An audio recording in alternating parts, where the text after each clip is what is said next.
Assalamualaikum warahmatullahi wabarakatuh. Salam sejahtera, Om Swastiastu, Sagung Dumadi, Rahayu, Rahayu, Rahayu. Selamat datang di channel kami Dapur Mistis, di mana kami akan mengulik beberapa sejarah atau kisah nyata yang diambil dari salah satu desa, lebih tepatnya di Kecamatan Buduran, Kabupaten Sidoarjo, di mana di salah satu desa tersebut adanya tragedi, yaitu sesosok arwah yang memanifestasikan dirinya sebagai pocong dan menghantui beberapa warga-warga di daerah tersebut. Tentu saja saya tidak sendirian, saya akan ditemani oleh Mas Ipung yang tahu lebih detailnya, yang akan menjelaskan lebih spesifiknya. Untuk Mas Ipung, selamat datang. Ya, selamat datang Mistis. Untuk Mas Ipung, apa benar ini pada waktu tahun yang sudah agak lama juga sih, itu adanya manifestasi sosok pocong tersebut? Apa benar itu menghantui dan bikin sedikit onar pada warga-warga tersebut? Itu kenapa dan apa alasannya? Ya. Terima kasih Mas Dwi sebelumnya sudah mau mengundang saya di podcastnya Mas Dwi. Baik, terima kasih. Untuk lebih detailnya itu diawali kisaran tahun 1947, kalau enggak 1974 ya. Kurang paham juga aku untuk detailnya. Ya. Nah, tapi di situ sosok yang kalau menurut anak sekarang itu kan viral. Iya, viral pada zamannya ya. Iya. Itu kalau kejadiannya yang saya alami sendiri tahun 2003. Tapi itu sebelumnya sih sudah menjadi momok perbincangan oleh masyarakat sini. Iya. Karena saking eksistensinya sosok pocong tersebut. Dan untuk kisahnya itu dari kakek nenek yang cerita turun temurun gitu. Dan kalau bisa saya pribadi dimulai tahun 2003 itu pada waktu saya itu masih kecil Mas. Kurang lebih masih umur berapa itu masih kecil? Itu masih sekolah SD kelas 2 atau enggak kelas 3 sih. Kurang lebih itu umur 7 ya, kalau 7 enggak 8 tahun dulu ya. Itu pada waktu malam, kita kan kalau masih anak-anak gitu kan main petak umpet. Iya. Waktu main petak umpet itu pas pada waktu kita itu bertiga Mas, saya sama dua teman saya, kita kan sembunyinya itu di semak-semak dan pohon-pohon pisang gitu. Iya. Pada waktu itu saya mulai beranjak sembunyi kan bertiga itu. Di situ Mas Dwi, pertama kali itu kita itu lihatnya itu pohon pisang gitu. Nah, dua teman saya itu jongkok, saya yang berdiri. Setelah itu dua teman saya tersebut nggak sadar, yang sadar pertama kali itu saya. Jadi saya melihat pohon pisang tersebut juga heran, pohon kok warna putih dan ada talinya gitu kan. Iya. Terus setelah itu teman saya yang jongkok satu itu dia berdiri. Iya. Berdiri dan langsung ngadep sosok pocong tersebut. Ya sontak dia langsung teriak lari, tapi aku nggak bisa lari gitu. Hanya terdiam gitu, kayak kaku gitu. Terpaku ya gitu. Iya, takut gitu. Karena takutnya. Beberapa detik akhirnya sosok pocong tersebut hilang, baru aku bisa lari. Iya.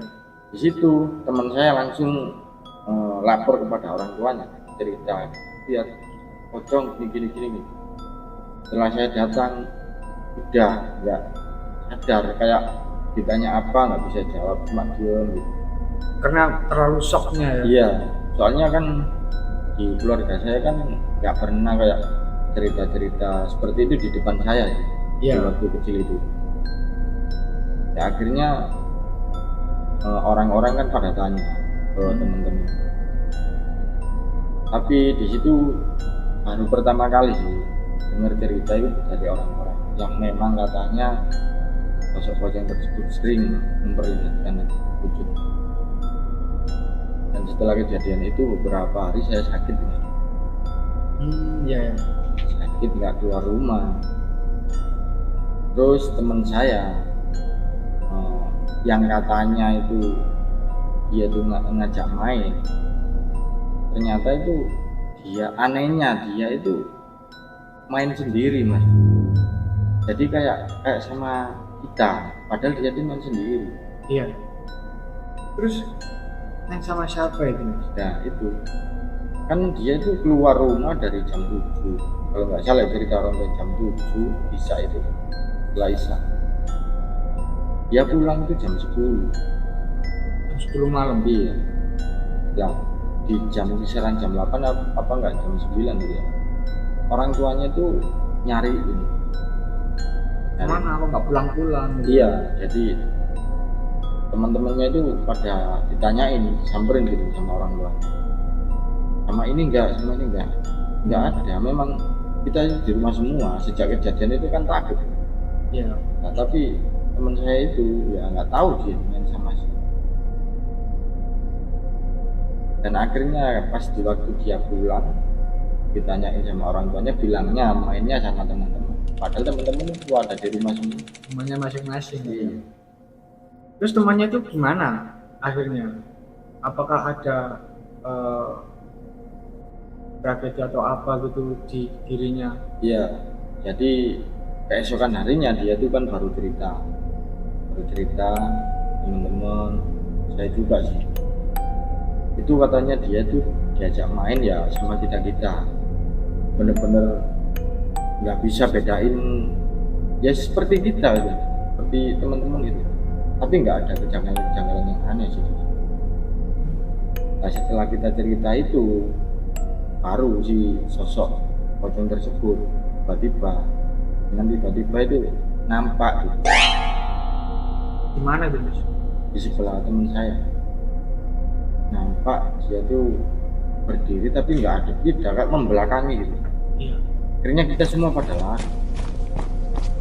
Temannya tadi tahu itu kalau nampak. Iya, semua tahu, semua lihat. Nampak, semua pada lari kembali ke rumah masing-masing. Akhirnya kita tuh nggak berani kayak main-main gitu, nggak berani. Nunggu selang beberapa hari. Karena trauma ini. Iya. Di situ aku mulai memberanikan diri tanya ke kakek nenek. Ternyata kakek nenek pun sering juga mengalami gangguan-gangguan. Yang diceritakan kan kisahnya itu yang pas kakek saya itu mau ngasih makan kambing mas dulu. Iya. Itu kan kandang rumah kambing tersebut kan berada jauh dari mas. Iya. Jadi sebelum ke kandang kambing itu kan melewati kayak pohon-pohon, Iya. semak-semak, Kayak kebun gitu ya. nah, kayak kebun kosong. Di situ sering kali kakek saya dinampaki sosok. Tapi memang kakek saya kan basicnya dia itu pemberani. Iya, jadi terbiasa ya. Saya nggak berhenti di situ. Nenek saya pun pas membersihkan kandang tersebut, dia ditanam, malah diajak ngobrol.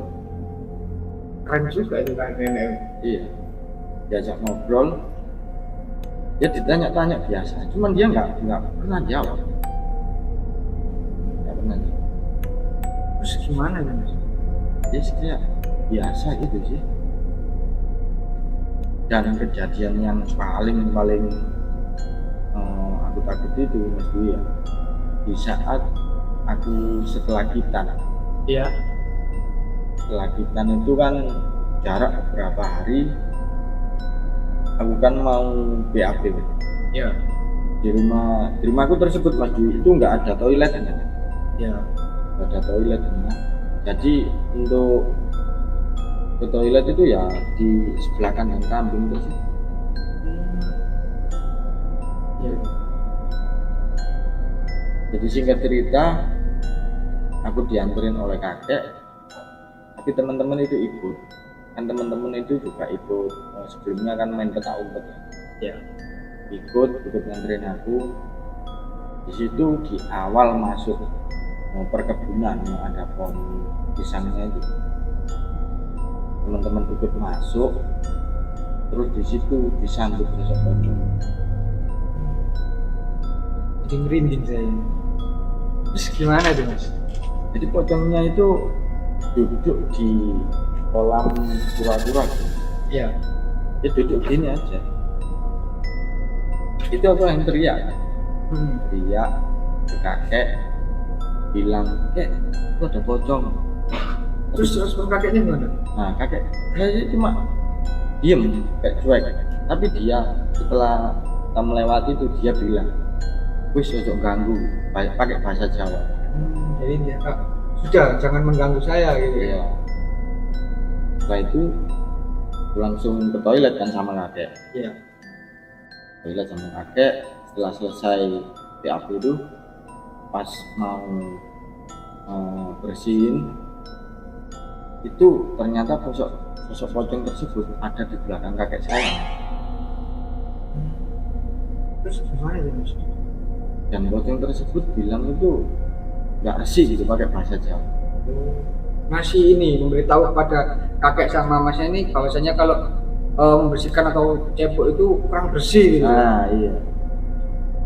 Di situ kan otomatis aku langsung takut Mas. Iya, iya.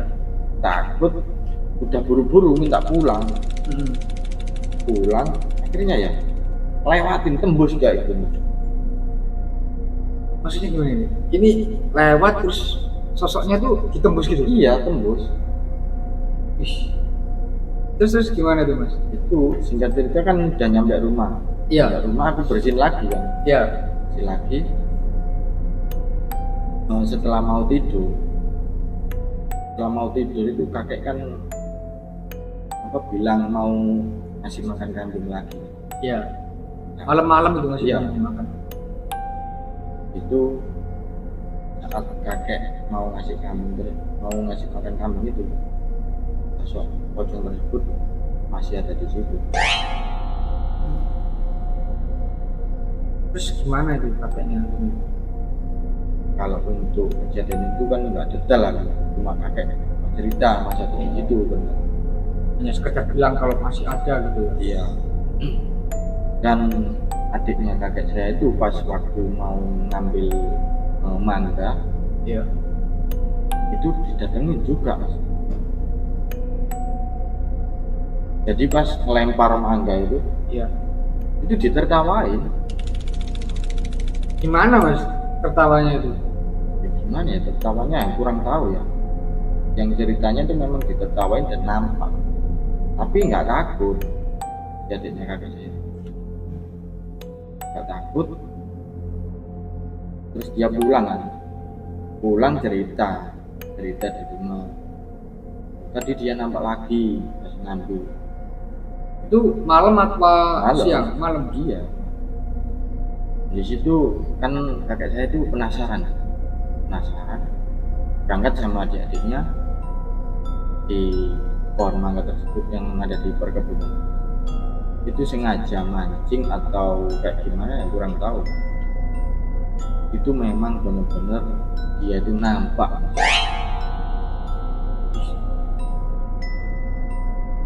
Terus lanjutannya gimana Mas? Dari situ kan keluarga kakek sama saya juga kan penasaran. Iya. Kenapa kok sering menampakkan diri gitu? Ada Iya. apa? Cari tahu motivasinya ya. Iya, dari tahu apa. Ternyata pas di tahun tersebut Mas Dwi ada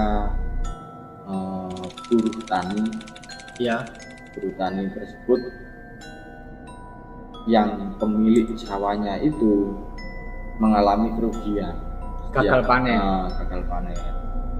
Setiap musim gagal panen itu kenapa? Akhirnya dia itu kayak orang ngerti atau gimana ya? Itu yang gagal panen tuh hanya sawah itu aja atau semua itu? Semua sawah itu? Sebagian, enggak semua, sebagian. Hanya punyanya yang di Burtan itu aja ya? Enggak, ada lagi. Di Oh, sebelahnya. hanya itu aja, yang lain-lain enggak?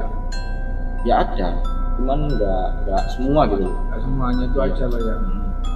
Setelah itu kalau bahasa orang dulu kayaknya ditirakati. Oh ya ya. Itu puasa 3 hari.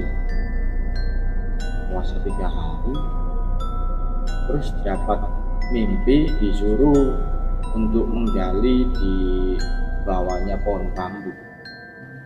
Tapi mas, itu nih yang menirakati atau ya semacam ritual ya, dikatakan ritual itu pemilik sawahnya atau yang bertaninya? Pemilik sawahnya. Itu pemilik sawah itu juga orang pribumi asli situ. Orang paham juga mas. Itu pokoknya dirituali 3 hari, diberitahu lewat mimpi, ya disuruh menggali pohon bambu. Setelah itu kan pemilik sawahnya itu minta tolong oleh guru tani tadi. Digali, pas digali mas Bu, ternyata di situ ada tulang belulang manusia. Tulang belulangnya siapa itu mas? Ya itu sosok pocong tersebut atau pocong tersebut. Ya. Itu mas Dwi, ternyata di desa itu beliau itu salah satu korban dari penjajah dulu mas. Oh, jadi ceritanya ini sebelum si sosok ini itu sering menampakkan, dahulu tuh awalnya juga pernah hidup sebagai selainnya manusia biasa seperti ini ya. Iya. Dan itu sosok ini tuh hidup di masa penjajahan dulu. Iya. Terus bagaimana itu dulu di waktu ketika masa penjajahan itu kok sampai bisa tragis banget gitu? Iya. Jadi setelah ditemukan tulang belulang tersebut,